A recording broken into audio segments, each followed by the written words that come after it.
Gros plan maintenant sur les méthodes qui ralentissent la progression de la maladie de Parkinson. Cette maladie qui ne se déclare pas que chez les personnes âgées. Tremblements, lenteur des mouvements, fatigue.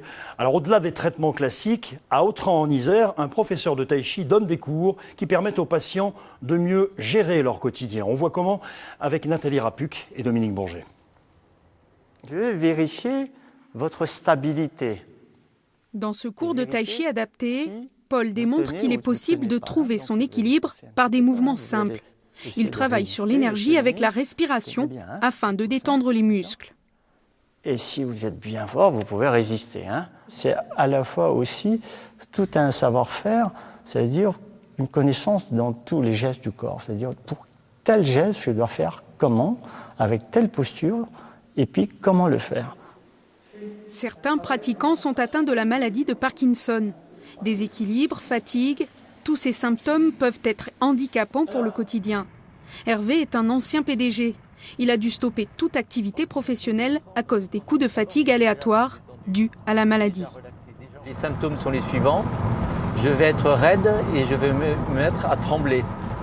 Donc dans ces cas-là, tout simplement, je m'arrête, je prends ma petite pilule, j'attends un quart d'heure à peu près et je suis en état pour reconduire à nouveau. En 7 ans, Hervé est passé par plusieurs stades avant d'accepter la maladie. Après l'acupuncture, les séances d'orthophonie, la kinésithérapie, il s'est aussi mis au tai chi et à la marche active avec sa femme Padou. Le sport pour produire de la dopamine, neurotransmetteur qui permet le mouvement. Un combat de tous les instants qui demande beaucoup de concentration. Quand je dois lever un pied, je vais me focaliser sur les doigts de pied. C'est-à-dire je me focalise sur l'endroit que je dois faire bouger et non pas en essayant de le faire musculairement sans réfléchir.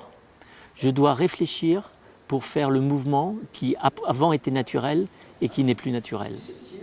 Le tai chi pour les Parkinsoniens, une initiative de Valérie Frex, neurologue au CHU de Grenoble. Après avoir lu des articles dans les revues scientifiques, elle s'initie à l'art martial et le préconise à ses patients.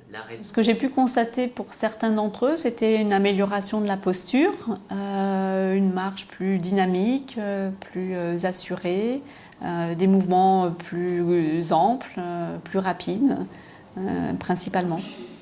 À raison d'une fois par semaine, la pratique du tai chi est également bénéfique pour le psychisme des malades, mais aussi pour les aidants.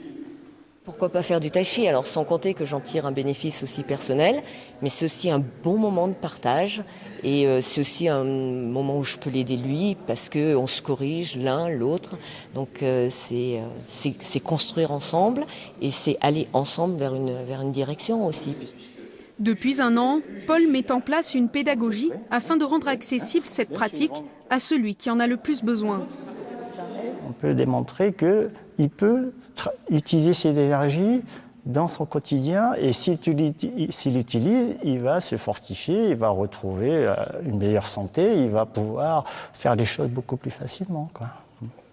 L'Institut XPO d'Autran organise un séjour pour les personnes atteintes de la maladie de Parkinson et pour leurs proches du 16 au 20 octobre prochain.